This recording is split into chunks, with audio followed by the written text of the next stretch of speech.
ببخشید شما نکیری یا منکر؟ من نکیرم. خب بگی. یه سری از گناهانتونم بخشیده شده. اون 2 سری که 1.5 از حشمت کشمش گرفتین چون نجسیش از جنس شاش بوده معاف از گناه شده.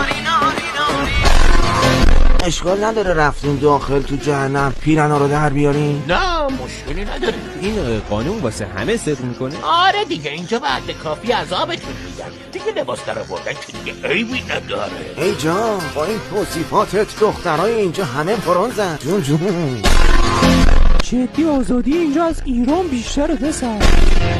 آقا اینجا دستشویی داره، من حقیقتا تحت فشارم. آره ولی هر 2 تا شیرش آب گرمه لاچاکت بسوزه. همین که آب داره اینجا خیلی حرفه. ما روزی 5 ساعت آبمون قطع میشه و مجبور بودیم تو دستشویی قیچیش کنیم. سر حس میکنم شما تازه قراره اینجا یکم زندگی کنی.